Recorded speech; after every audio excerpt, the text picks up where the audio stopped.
Welcome to the Encore Audio Archives YouTube channel. I'm Taper Dave, and this is my channel. I've uploaded hundreds of talks here that I've recorded at meetings in West LA, and I've also recorded conventions starting in 2013. I've got a bunch of those up. And Walt and Mary Murray, the original owners of Encore Audio Archives, started the company in the 80s, and Walt recorded Joe and Charlie's and a bunch of stuff down in Vista, California. My sobriety date is June 20th of 1994. I hope you find something you like, so please like and subscribe to my channel and comment down below. If you want to hear something that I don't have or that you don't see, I'll see that I get it.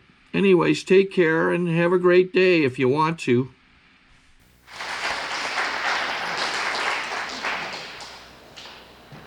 Hi, I'm Barbara, alcoholic. And congratulations to the chip people and the birthday people. You know, I was thinking about the people that came up to read in their first 30 days and 90 days, and there was no way that I could do that. So I give you a slap on the back to say, it takes a lot of courage to do this. And it took me a long time to say a word in AA. And I've been sober 26 years. And Doreen had a lot of good things to say about just do it one day at a time, and that's sort of how I understood to do it too. I don't know if you could tell, but I come from Massachusetts, and I was brought up there, and I lived in a tenement house, and my parents still live in that house. They've been there 40-some years now. My parents are alive. They're 77 years old. I come from a family of I have an older sister and a younger sister and two younger brothers, and my youngest brother is 35, just was married in August, and we all were in his wedding.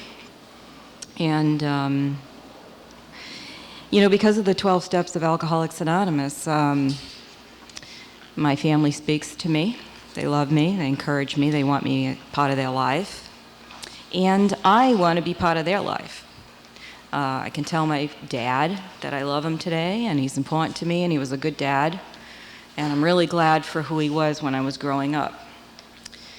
And everything wasn't perfect, but there was a lot of good qualities that they did give me, and I need to look at the good sometimes, you know, instead of what I didn't get, because I'm an alcoholic, and I can tell you a lot of things that I don't have and I want and I'm unhappy with or I'm sad about or I'm angry and all that. But, you know, when I look back, I have a mother that is an extremely incredible person to me today. And my sister, about 20 years ago, hung herself and committed suicide in direct relation to smoking pot. She was a pothead. And she didn't make it, and my mother suffers from that every single day. And she was 22, and my daughter's 21 today.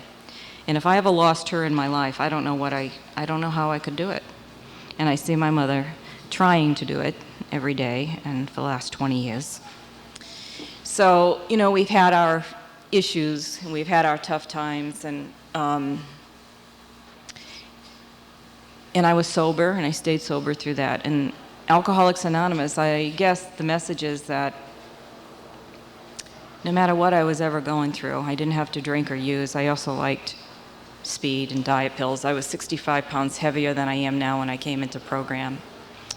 And I came through the back door of Overeaters Anonymous, and you know, I had an outward manifestation of an illness that showed, and my mother is 5 feet tall and weighs 100 pounds, so in relationship to my family, I didn't look like them, and I didn't act like them, and I didn't eat like them, I didn't drink like them, and I took medication. And a prescription medication, of course, because good girls can go to the doctor and get prescription medication. That's like okay, you know. And I bought that hook, line, and sinker. I started drinking when I was about 16 years old, yeah, a little bit, and then the first time I drank, I got drunk. It was Christmas Eve, and my cheerleading coach gave me my first drink at her New Year's Eve party. And that night, my husband, first husband, was my boyfriend then, and he drove me home, and it was lots of snow, and I opened the door, and I fell in the snow, and he took off, and I was like in the snow, passed out, and I don't know, remember how I got into the house, and I got that look from my mother, the mother look. And the next day was Christmas, and we had some people coming over, and I loved Christmas. My mother's a great cook, and it was a real family situation, you know, Christmas and all that. And I had the biggest hangover. I didn't know what was wrong with me. I couldn't participate in the meal. I really wasn't conscious. I wasn't happy. I couldn't participate in conversations. There was lots of other kids in the house. I really couldn't hang out with them. And I didn't really understand all that. The next, you know, I sort of, and also what happened was kids at school found out about it, that I had passed out, and that I was drinking and I was bombed and all that kind of stuff. And it went around the school, and I was head cheerleader. And I was so humiliated that people knew. I was so humiliated that they were talking about me like that, and I swore that I would never drink in public again. And what happened was I became a house drinker, and I didn't really go to bars, but you know, that's sort of like how things happened for me at the end. I graduated from high school, and I remember my graduation party my mom had for me. I asked her if I could have a beer. I would kill my daughter if she would have asked me that. And she says, she kind of gave me that look, but I was determined. I was 18, and I was going to do what I wanted.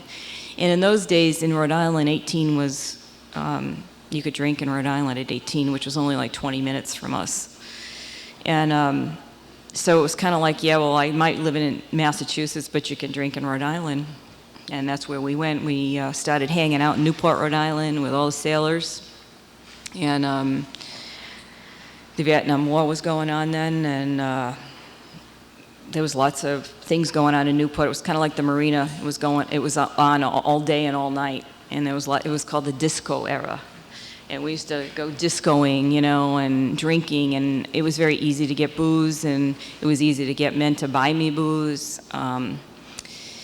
But we had a problem with the state police, you know, in Massachusetts and, you know, eastern states. They don't call them highway patrol, they call them staties, state police, the staties. And the Rhode Island staties did not like the Massachusetts cars coming into their territory, especially Rhode Island, which is the smallest state, and Newport is a little tiny island with the upper crust kind of living down there.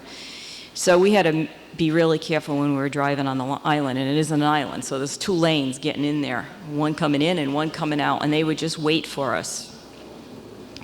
So we got stopped a few times, and I didn't know about a DUI until I got here. I never heard that expression before. And so we stopped driving down to Newport. So not too long after that, I did another alcoholic move, and I got married. And he was handsome, and I figured no one else would love me that was good looking. And I better grab him. I mean, I don't think I spoke about it. I just learned that through my 4th step. That who else would want me. And also my mother kind of told me that, you know, you have sex with a guy, nobody else is going to want you. I don't know why I have never said that to any girl in my whole life since I've been sober, you know, but those are the things that they used to tell us. And so I married him, I went to college, and I was drinking a lot in college, but only at predictable times. I thought I was stupid. I didn't think I was going to make it. And I studied a lot. I had a hard time studying, so I always did overkill on everything. But, you know, I went to church all the time. You know, there's lots of cathedrals in Massachusetts. There's like these massive churches. There's the Polish church, the Portuguese church, the Italian church. Then they have these churches where the rich people live. They don't have like an ethnic thing attached to them. And they have these huge cathedrals, like St. Anne's cathedrals and all that. And they're huge, and they have bottom level altars and top level altars. And St. Anne's Cathedral had crutches that were like 100 years old, and they were piled all over the altar and all over people that have received miracles and cured. So I would walk up there from school every day. I went to a junior college, and my parents really didn't think I was going to make it. I didn't know where I was going, and I just showed up for class. I never opened a book, never opened a book. And I don't even know how I got through it. I think I would just write crap and they passed me. And something happened to me, and I'm not sure what. I had a goal. I had a professor. I took this stupid class, and I had a professor that moved me. And you've had those moments. I've had those moments in my life, even when I was drinking and lost. I was totally lost. I had no idea it had anything to do with alcohol. I had no idea it had to do with the pills. I just thought I was a bad person and I was being punished. So I had to go to St. Anne's to ask God to help me, just help me to be better. And I believed that, and they had all these saints all over the church, and they had dead bodies there of somebody, Cardinal somebody, you know, like in these vaults and everything. And I would go there for an hour and pray to every saint, and I think I was losing my mind somehow. And I also had tried 2 attempts at suicide. They have a nice big bridge over there that connects the river, and they built this big bridge. It was Easter Sunday, and I used to drive over and pull on the side of the road and contemplate jumping off it because I had heard people had done it and died. You didn't make it. Years later, after there were so many suicides on that bridge, they put those metal spikes that come up because there were so many suicides that people couldn't jump anymore. But I did think about it, and I didn't know exactly why, what was happening to me. And so, of course, then I got married. My husband came back he was overseas, and he came back, and when I went on to school, and I started enjoying what I was doing, and he came back, and he gave me that crutch of a person that cared about me. And never talked to anybody, I never participated in anything, I just had this one person and he did love me, you know, and I loved him back. And that was pretty significant about holding me together, and I didn't drink as much with him. Of course, he came back, and in the service in those days, he came back, and he had been in the Mediterranean for 6 months, and he came back, and he was a full-blown drinker. I don't know if he was an alcoholic, but he didn't particularly drink with me, but when all of the things started to change, so of course we thought everything would be better if we got married. So I got married in my junior year of college, and I took diet pills then. I wanted to be thinner for graduation. I wanted to be normal. I wanted to look like other people, and I wanted to act like other people. Now, I didn't understand all that until I did my 4th step. I didn't know these things, and I couldn't have told you that then. And so I graduated from college, and I did really well. I was a straight A student in the last 2 years, and I loved what I was doing. I was in education, and my field was special education, and I loved working with children with severe disabilities, and I was really good at it. And I had a lot of anticipation and intuitiveness of what to do. So I got my first teaching job at a non-public school for retarded children, severely retarded children. And a lot of people that worked there were they weren't connected to any place around there. There were people that were hired as teachers that came from Boston and all over the place. So they were kind of like, they were connected. So we became connected. And that place, we'd have softball games on weekends, and we'd have all this other stuff. Of course, all connected with drinking and using. And I started to break down. Physically, I started to break down. I used to teach all week, maybe do a thing with them on the weekend. I was married then. He'd come along with me. We were house parents at these, you know, we did all this kind of stuff. We were house parents for the houses that they had, and all this kind of crazy stuff we did. Never taking any time off. And then when I wasn't with them, on a Friday night, we'd get paid, and we'd go to the grocery store and the liquor store and get everything for the weekend, and I would never leave the house until Monday morning. Now, I had this apartment that I thought was the best thing ever happened to me, and it was this tiny 3rd floor, 3-room apartment with slanted ceilings. You know, New England's like that, you know, and I thought I was like living in a mansion. And basically what it was is that I was alone, by myself, without my parents. And, you know, when I was about in 8th grade, I had this goal in life that I was going to have sex, drugs, drinking, and rock and roll. Okay? So we all know that when you drink, you don't particularly have sex, drinking, you know. nothing kind of works out. It's not that glamorous. So what I did once I started drinking, I just stayed in that little apartment. Never went out. And I went to work Monday morning. And I didn't have a clue that people didn't live like that. I thought that's exactly how they lived. I didn't change my sheets. I didn't go to the laundry. We used to go to the laundry like once every 2 months, and I'd pack up these trash bags and dump them at this, fold and blow and fold or whatever they do, and then to pick them up was like another major event, to pick up laundry. I don't know where it occurred to me that saying, oh, I guess we'll change the sheets today, I guess I'll make the bed or vacuum the rug or things like that. But I could pull myself together for special events.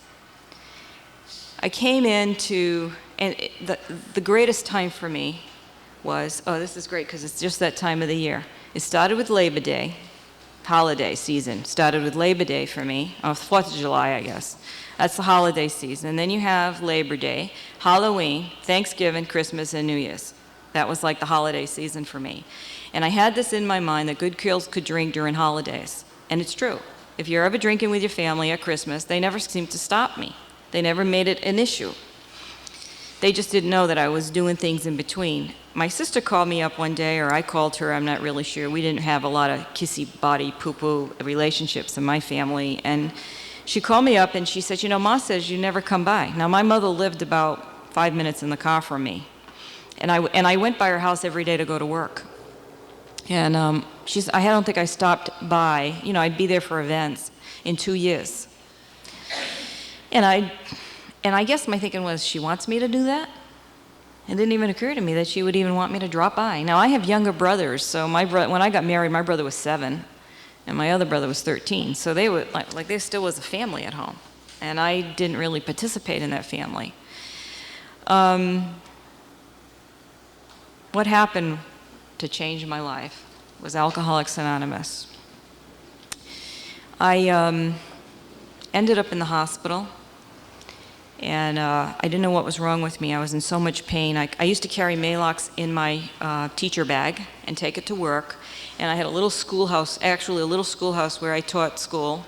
I had all these little Down syndrome children I was teaching, and I was really good at teaching. I could get them lined up. I could get them working. I could get them talking. I could do anything. So I get them all lined up, all sitting down, and they'd all be doing something. And I'd go out in the other room, and I would have to down the Maalox. I had a little kitchen in the front. And I would have to down the Maalox with a big glass of water. And I would just thought that was normal. I didn't think anything was particularly wrong with that either. And then I started getting pneumonia, kidney infection, had a urinary tract infection. And then I just couldn't get better. I never got better. I just had like pneumonia for a while. And one day I collapsed in my kitchen. And my husband took me to the hospital, and I had a bleeding ulcer on top of everything. And when they got in there, I was just before my 23rd birthday. And the doctor says, you know what, we don't know what's wrong with you. You have so much pain in your body, we can't anticipate what is next. So I had to go through all these tests. And interesting enough, I had come into Overeaters Anonymous in January. And that was a pretty small thing, and there was a lot of AA people coming and chairing meetings. They chair our step meetings. And some guy said to me, Barbara, your story sounds like mine. I'm starting a meeting on a Monday night. Will you come and support my meeting? I don't know if anybody's going to show up. Could you come and sit in the room with me? And I did. And I brought 2 other gals with me. And we went to Pawtucket, Rhode Island that night. It was about 50 minutes away. And I started going out there with him. And then he'd say, there's another meeting you might like on Wednesday night. Why don't you come and meet me there? And he'd always sit right up in front. So I would sit right next to him. So I got into the habit. I had guilt and shame about myself. I was embarrassing my family. I admitted I was an alcoholic. I didn't know I was a teacher. Oh my God, a teacher! I honored my profession. I was in the public system, of America. And I was working with these children that I really believed in equality and all this kind of stuff. I just had a whole different thing about what is right in education and I was a voice, a real powerful voice for children. And I'm like, oh my God, I'm an alcoholic. Oh, I take all these, and then I woke up and said, oh my God, I have this thing full of pills and drugs, and Yellow Jackets was my last thing that I was on. And that, by the time I came into AA, I had a drool over here and a twitch over here with all the stuff that I was taking. I had long, long hair. My clothes didn't match. I used to buy my clothes, in those days it was called unisex. So you could go into the men's stores and they'd have pinks and blues and reds, and I was wearing men's clothing, even though they didn't maybe look like it. I had hand-me-downs. There was a lady upstairs. She must have been like a size 40, and I was wearing her hand-me-downs, and I wasn't that big. I didn't care. They were clean. They were sort of unused, and I didn't really care about that. I didn't know how to go into a store and buy makeup. I didn't know how to buy earrings. Like, one of my biggest goals in sobriety was having a gold pair of earrings. It was like I had to save all my dollars to get like $50 and buy a set of gold earrings. I didn't have a clue about wearing jewelry or nylons or... when I went to college, my last year at college, it's pretty cold there, and you have to walk in the snow in the classes, and I had this, it's called Australian wool. It's the ugliest stuff you've ever seen, and it looks like hair. And I had this green coat. It was huge. Must have looked like what do you call that, a green thing or something? And it had big silver buttons down the front. And I had, those orange work boots men wear? I was wearing them. I was a senior, future teacher of America. I'm sure my professors must have said, oh my God, help us. How can we send her out there, But that's what my senior year was like in the snow and everything. But Alcoholics Anonymous changed that.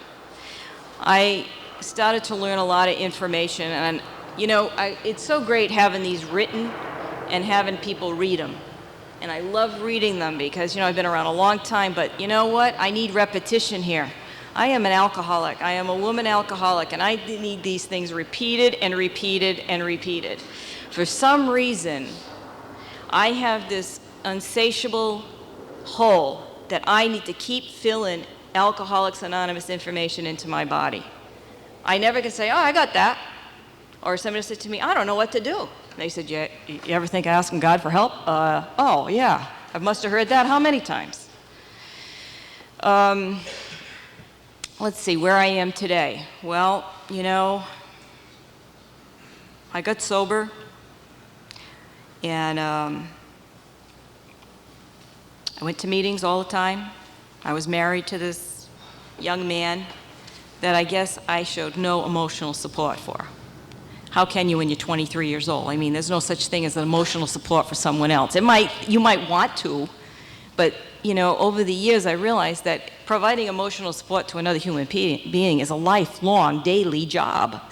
You just don't get it. I don't anyway. So I had this young man, he didn't know what I was doing. I was going to meetings, I was coming home late, all that kind of stuff. And I was new. I couldn't make connections. I was starving for sobriety every day. I was starving for the next meeting. I was starving for finding out who I was. I mean, that's just how I felt. Like anytime somebody would say something, I just had to grab it and take it, and use it. I went to a lot of meetings. In back east, they call commitments, and you don't just have a speaker. Your group goes and speaks to another group, and you meet at the bank at 5 o'clock, and everybody that shows up goes on that commitment, so you can have 5 to 20 people. And you speak for a few minutes, and the next person gets up, and the next person, and it's called a commitment. So we kind of started doing that in southeastern Mass and Rhode Island, and we just started, I got a brand new car. I was making about $7 grand a year.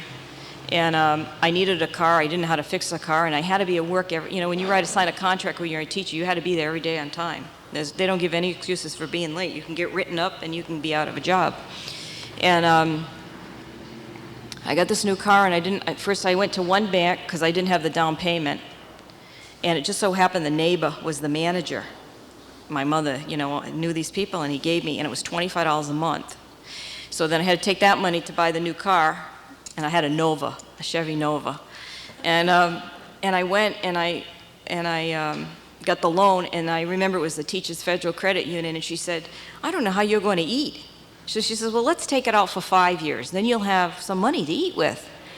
But you know what happened? I said to God, you know, God, I'm willing to use my car for service. I'll pick up anybody and give anybody a ride home. Whatever I need to do, I'll do. Just help me to, you know, drive safe without hitting anybody. You know, a lot of my accidents didn't occur when I was drinking, and they occurred after I got sober. You know, like I still was like overwhelmed, you know, with life. I had this overwhelming feeling at times that would just come over me, and life seemed too much. And interesting enough, you know, my job got better. I started teaching. I got a better job in the public school system after that, and I got more money. Summers off. My first summer off, I got into a master's program. Believe it or not, I don't know how it happened. I found this group. It's called some kind of Alhambra, blah, blah, blah, for retarded children. And they paid for they gave me scholarship money. And then it was only like $200 a semester. And a lot of things happened to me. If you had a student teacher, you got a free class, and I took another class, and I got my master's degree in a couple of years. And I didn't do it because I was smart. I do it because I didn't know how to teach the kids, because I was drinking through my whole bachelor's degree, and I didn't know what I was doing in there. So I had to take a reading class and a math class, and what was happening when I got sober, all of a sudden I started to blossom. I had this passion and enthusiasm, and I had stamina and perseverance, and I could work hard and go to work, and I could go to class, and then I go to an 8:30 meeting. Meetings were later then. They didn't have these early meetings. You could always go, I could go to a 4:30 class and get out at 7 and hit across town and be to a meeting at 8:30. And I could live my life like that. And my sponsor told me, you know, hey, you just get up, you go to work, you come home, you go to a meeting, you go to bed, you get up, you go to work, you come home, you go to bed, you get up, and that's what you do. And I found that if I could generate that kind of energy and do that, seemed to find that I could maintain my life without drinking. I didn't think about drinking for a really long time. When I was 5 years sober, I had a baby. Was never going to have a child. I never thought I could have the stamina for it, or the sweetness and the love and the peace.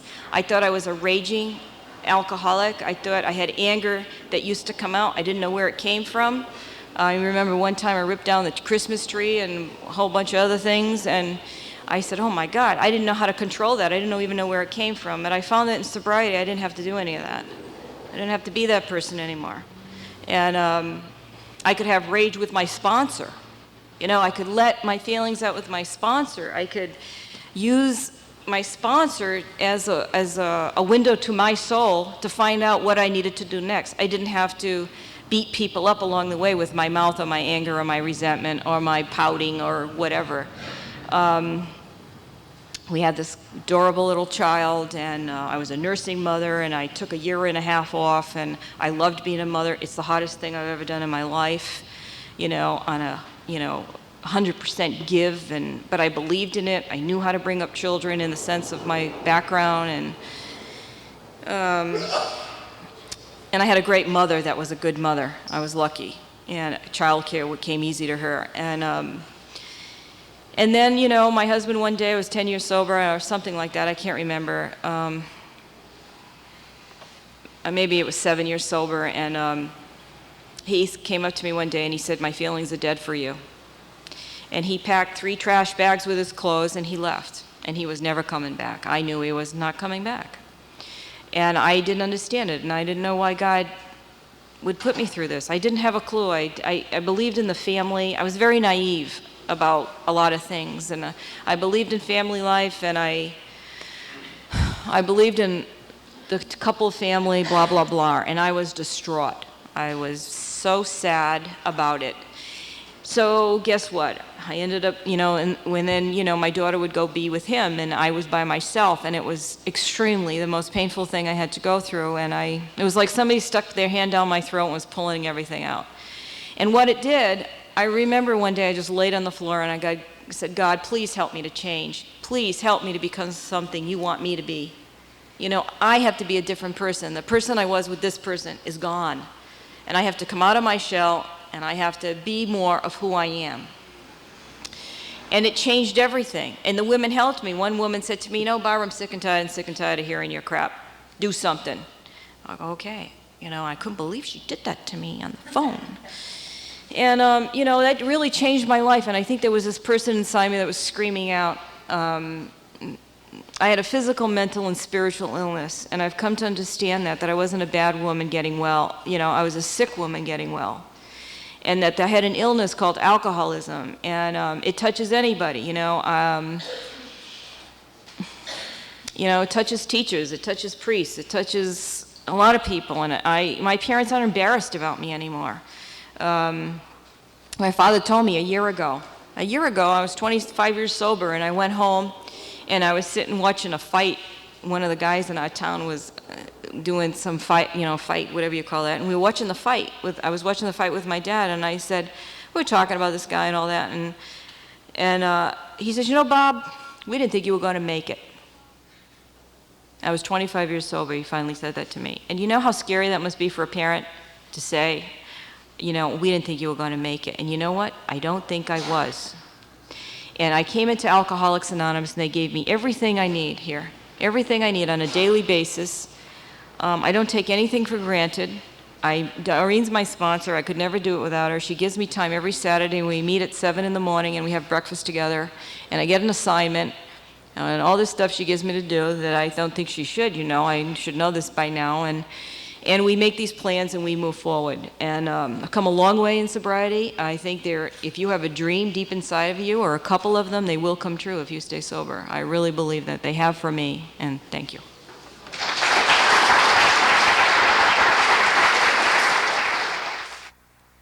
Sorry to interrupt your viewing. Taper Dave here. Just wanted to take a second to ask you to like and subscribe to my channel. Let me know if you like what you're listening. I've got some very good talks here, and this one's a great one. Just curious, do you think this is better than Zoom? Tell me what you think. Okay, this is how I prepare my drone for launching. I like to do it inside the cab of my truck so I'm not standing outside in the weather. To install the joysticks for control, up and down, right and left, powered on. I have an Android phone that I use to connect it to the drone with. And it's actually controlled through the iPhone, through an app. Oops, wrong way. It's actually controlled through the iPhone, or through this Android phone, through the app. It's actually controlled through the Android phone, through an app, and you connect it through this short connection right here.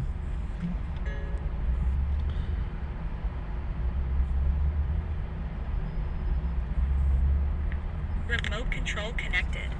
Remote control's connected. So I pull out the drone. I have to extend the legs. Long legs extended first, then the short legs. Remove the gimbal protector. Set that aside, then power it on one short burst, then one long burst. I lay it down. So I have to go to calibrate. So the drone's not connected yet. It shows you here as this drone gets disconnected, even though the remote's powered on. So the drone has to establish it's connected. So I go into the app to calibration mode.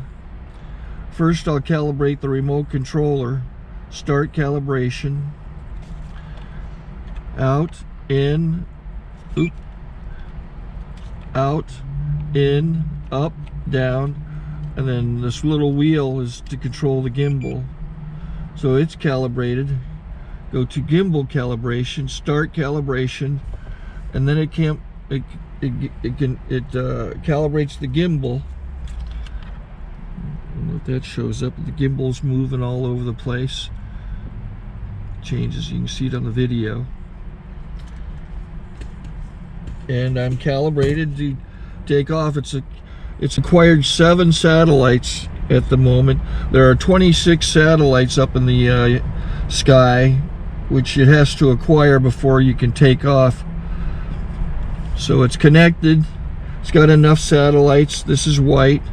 I can go to press this little arrow button, swipe right to take off, and it would start the motors if I slid this to the right, but I'll wait till I get outside. Don't want to do it inside.